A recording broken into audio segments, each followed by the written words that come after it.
Una vez que hemos creado el contenido, nos toca organizar un poco las entradas. Obviamente, cuando solo tenemos una, pues no tiene mucho sentido el hablar de organización, pero ya sabemos que la función que van a tener los menús es poder distribuir la información de forma que sea accesible por la comunidad educativa de forma rápida.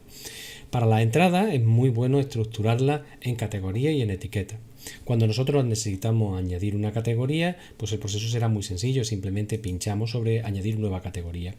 En este caso, como es un blog de física y química y está pensado para alumnos, por ejemplo, de segundo y tercero de la ESO, pues vamos a crear una entrada que se llamase tercero de la ESO. Y fijaros que cuando yo añado esa entrada, pues me aparece aquí en las categorías. De forma que todas las entradas que yo la asocie a la categoría de tercero de la ESO también van a ir asociadas a esta categoría. De forma que si nosotros creamos un menú de tercero de la ESO, allí irán apareciendo las entradas asociadas a todos los registros de tercero de la ESO. Pero eso podría ser muy grande.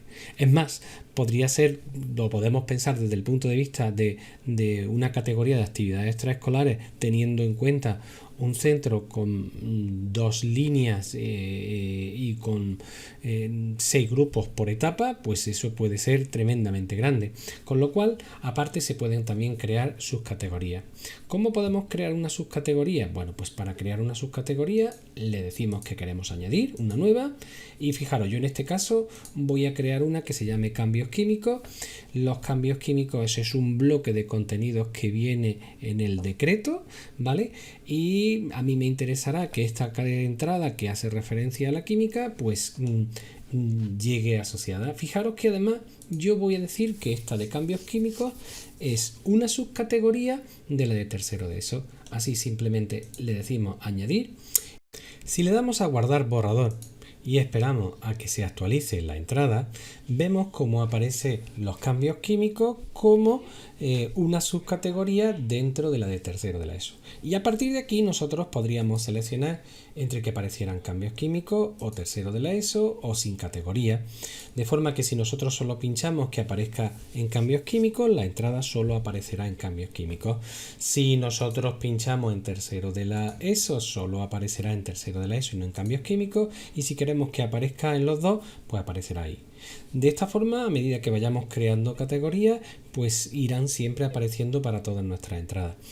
Así iremos organizando nuestras entradas en categorías. Y esto ya nos empieza a indicar la forma en la cual nosotros vamos a trabajar con los menús. No obstante, aparte de las categorías, nosotros tenemos que introducir etiquetas que hagan referencia a lo que estamos viendo. Por ejemplo, en este caso se trata de una entrada de divulgación científica. Y podríamos encuadrarla dentro de las reacciones químicas. ¿Vale? Fijaros que tienen que ir separadas las etiquetas con coma, nosotros las añadimos y ahí están. ¿Qué ocurre? Pues que a medida que vayan pasando también las entradas, pues se nos irán sugiriendo aquellas más utilizadas. De esta forma, pues las etiquetas las vamos a dejar para hacer referencia a la efemérides. En este caso yo estoy cogiendo referencia de divulgación y de reacciones químicas, pero si se tratara de, como hemos comentado antes, de actividades extraescolares, pues por ejemplo harían referencia al Día de Andalucía, al Día de la Niña y la Ciencia, al Día de la Paz, etcétera.